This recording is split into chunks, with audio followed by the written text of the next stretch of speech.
Сайн байцгаана уу хүүхдүүдээ. Та нартай өнөөдрийн мэнд хүргэе. Өнөөдрийн хичээлээ эхлүүлье. За өнөөдрийн хичээлийн сэдэв бол гүйлгэн тэг. Тэгэхээр бүгд гүйлгэн тэгийг тал хичээнгүүдийг татлаган тэг хэлбэрээс ялгаж сурах зорилготой байна. За ерөн тэг гэж юу хэлдэг вэ? За энэ бол үсгийн тогтсон зурлага, хэв маяг гэсэн утгатай. За Монгол үндэстэн эртнээс эдүгээ хүртэл олон янзын бичиг үсэг зохион хэрэглэсэн төдийгүй одоо тэр бүхний уран гоёор бичдэг уламжлал одоо бүхэл бүтэн тогтолцоотой байжээ. За үүнд болохоор хичээнгүй тэг, татлаган тэг, гүйлгэн тэг зэрэг одоо тэгийн төрлүүд байна. За одоо тус бүрийн одоо бичвэртэй тэгийн онцлогтой танилцъя. За хичээнгүй тэг гэж юу хэлдэг вэ? Гэхээр хичээнгүй тэгээр бичгтээ за хацэг шүдийг нь тод гаргацтай бичдэг. За энийг хвчлэн нөгөө анхлан сурч байгаа хүмүүсийн тэнгээр бичиж суралцдаг. За үсгийн зурлага, зурам, цэг тэмдэг зэргийг одоо зөв бичиж сурснаар одоо бусад тэгүүдийг цайтар эзэмших одоо эхлэл суур болдог ийм онцлогтой. За дараагийн тэг бол татлаган тэг. За энэ болохоор ацэг шүдийг нэг бүрчлэн зуралгүйгээр ацагны олон цөөн байдалд тохируулан богино урт нуруу татан гаргаж шүд хэмнэн хэлбэрчлэн түргэн бичсэн бичгийн татлаган тэгээр бичнэ. За үүнийг одоо хураангуулан бичих аргач гэж бас хэлдэг. За татлаган тэгээр хурдан түргэн бичих нь уран бичлийн урлаг бөгөөд түүний одоо хамгийн дээд хэлбэр гэж үздэг. За тэгэхээр татлаган бичгээр бичих, унших гэдэг бол бас нэлээд дээд түвшний чадваруудад ордог байна. За дараагийнх болохоор гүйлгэн тэг. За энэ болохоор хүний яриа, харилцан яриаг түргэн тэмдэглэхтэй уялдаж үүссэн гэж үздэг. За гүйлгэн бичих гэдэг нь одоо хичээнгүй бичгүүд бол арай хурдан, татлаган тэг бичгээс арай удаан тул одоо энэ хоёрын завсрын шинжтэй байдаг.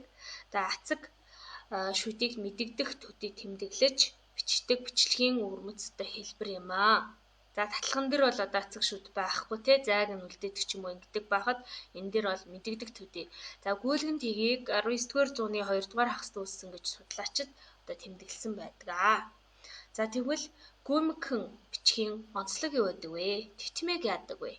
Титмийн шүдийг гол төлөв бага хэмжээтэй бичдэг. За шүдийг мэдэгдэх төдий гүйлгэн бичдэг. За сүүллийг одоо урт нуруутай бичихгүй аль болох одоо богино дээш агшааж бичдэг онцлог байна. За нумыг бол шүдгүй бичнэ. За урагшаага гарах нөгөө шүд байхгүй энд одоо заахын ялгалын ийг байна те.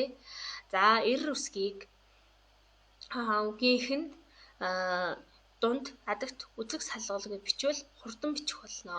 За тэгэхээр өөрөөр хэлбэл нөгөө ингэж бүр бараг ороож бичиж байгаа байдал харагдаж байна.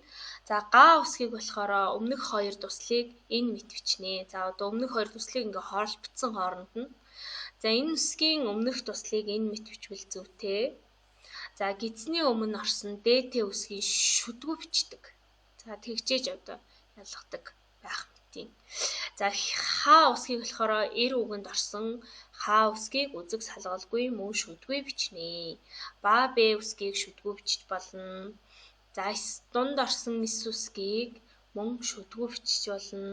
Адагт орсон эм үсгийг үзэг салгалгүй бичих. Одоо гих зэрэг ийм онцлогуд байна. За одоо та бүхэндээ багш нэгэн хүснэгт өгье. За дээрх одоо бичгийн тэгүүдийг харьцуулаад за үсгийн зурлагын хувьд ямар онцлог ялгаа байгааг харьцуулан тайлбарлаж энэ хүснэгтийг ашиглан бичээрэй.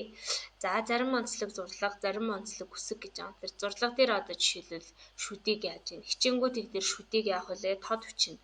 Гүйлгэн дээр одоо шүднийг одоо маш бүдэгхэн те урагшаа таваалгаж бичдэг бол зарим шүднүүд гүйвүүлэгчийн шүдийг бичихгүй орхидог. За татлаган дээр бол шүдгүү бичдэг гэх мэт.